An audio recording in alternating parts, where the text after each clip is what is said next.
Maladie infectieuse émergente, identifiée pour la première fois chez l'être humain en 1970 en République démocratique du Congo. Le Mpox, autrement appelé variole de singe, se propage actuellement à un rythme alarmant. Selon le ministère de la Santé, le Mpox se caractérise par une éruption cutanée qui peut être isolée ou précédée ou accompagnée d'une fièvre ou de ganglions. Pour en savoir plus, le professeur Dr Longo Kolo nous fait le point sur l'état actuel de l'épidémie en République démocratique du Congo. Le Mpox ou la Mpox, c'est une maladie virale qu'on appelle variole du singe.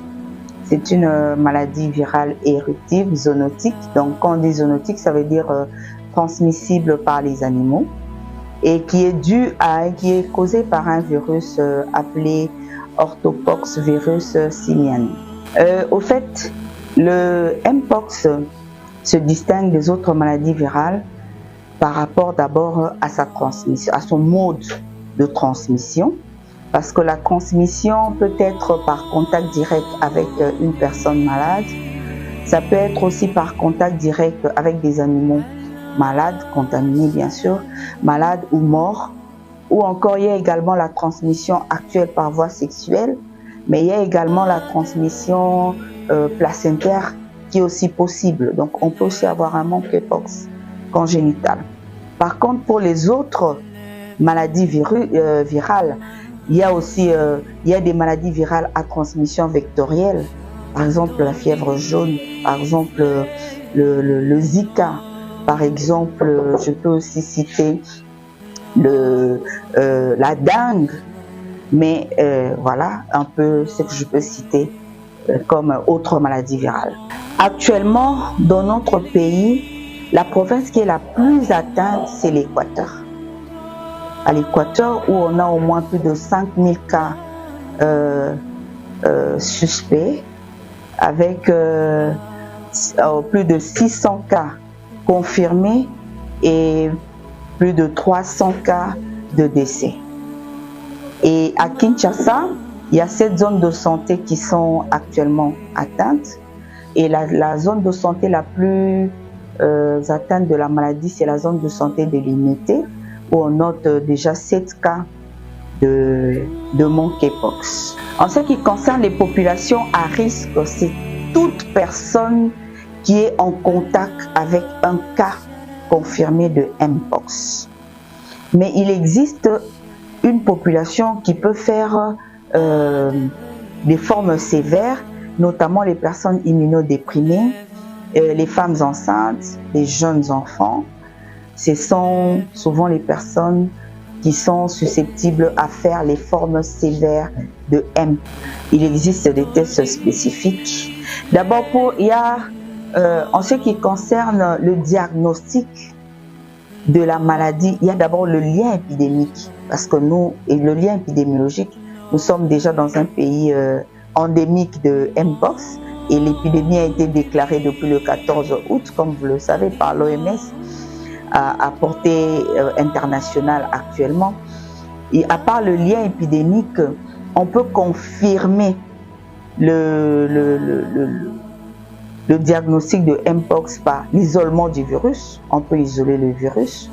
On peut détecter l'antigène viral, mais on peut aussi rechercher l'ADN du virus par une technique sophistiquée, notamment la PCR, la Polymerase Chain Reaction, et là on peut le faire dans des laboratoires spécialisés.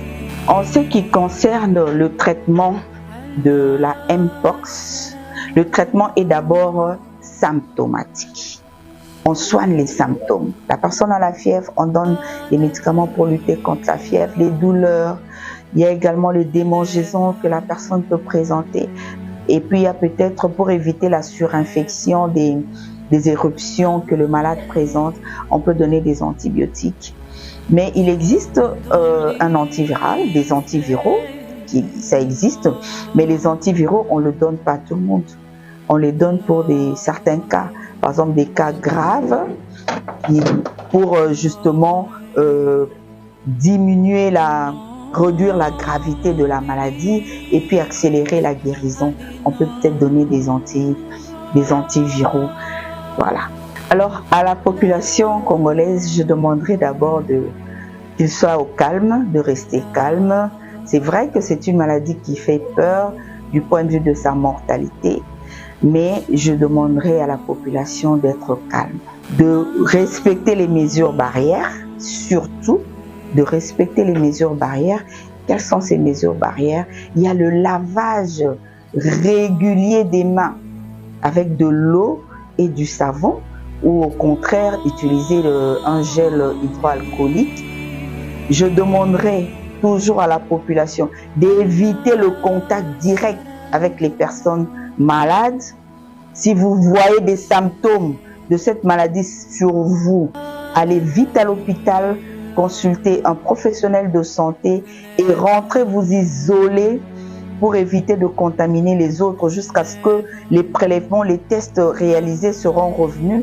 Et si le test s'avère positif, vous devez continuer à vous confiner, à vous isoler jusqu'à la disparition complète des lésions sur la peau. Autre chose que je vous conseillerais à la population, d'éviter le contact avec les animaux sauvages, surtout morts ou malades, ou encore il faut bien cuire la viande, surtout la viande des animaux sauvages. On nous emmène des viandes boucanées ici, hein. Alors il faut bien cuire cette viande-là et éviter surtout de manger les animaux morts ramassés en forêt ou en cours de route. Et puis pour les rapports sexuels, alors il faudrait vraiment utiliser un préservatif. C'est vrai que le préservatif ne va pas vous protéger totalement, mais ça peut réduire la contagiosité et puis ça peut aussi éviter à ce que vous puissiez vous contaminer contre toutes les autres infections sexuellement transmissibles, notamment le VIH.